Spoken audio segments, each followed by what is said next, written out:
Des frappes massives, coordonnées et d'une précision redoutable.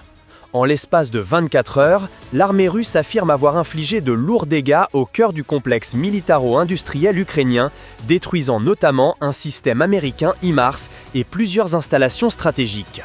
Une opération éclair, menée à la fois depuis le sol, les airs et l'espace numérique, qui redéfinit une fois de plus les contours du front technologique entre Moscou et Kiev. Abonnez-vous et partagez cette vidéo pour suivre les développements de cette escalade sans précédent. Selon le ministère russe de la Défense, les frappes ont visé 142 zones distinctes, touchant à la fois des dépôts d'armes, des usines d'armement et des centres logistiques ukrainiens.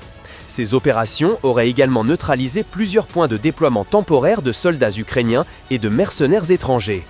L'un des points saillants de cette offensive reste la destruction confirmée d'un système HIMARS, symbole de l'aide militaire américaine à Kiev. L'armée russe affirme avoir mobilisé une combinaison d'avions tactiques, de drones, de missiles balistiques Iskander et d'artillerie lourde. L'objectif, désorganiser la chaîne logistique ukrainienne, frapper en profondeur les zones de production et priver les forces adverses de leurs ressources industrielles.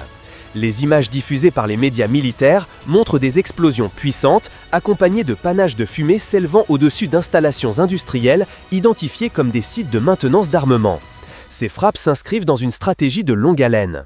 Depuis le début de l'opération militaire, Moscou revendique la destruction de plus de 660 avions ukrainiens, près de 300 hélicoptères et environ 90 000 drones. S'y ajoutent plus de 25 000 chars et véhicules blindés, ainsi qu'un nombre impressionnant de systèmes d'artillerie et de mortiers dépassant les 30 000 unités. Des chiffres difficilement vérifiables de manière indépendante, mais qui témoignent de la guerre d'usure en cours. Pour les observateurs, cette nouvelle vague d'attaques marque un tournant dans la doctrine militaire russe. L'accent est désormais mis sur la neutralisation du potentiel industriel ukrainien plutôt que sur la conquête territoriale immédiate.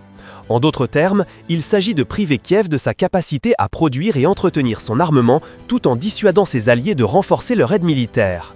Sur le plan symbolique, la destruction d'un système HIMARS représente bien plus qu'une victoire tactique.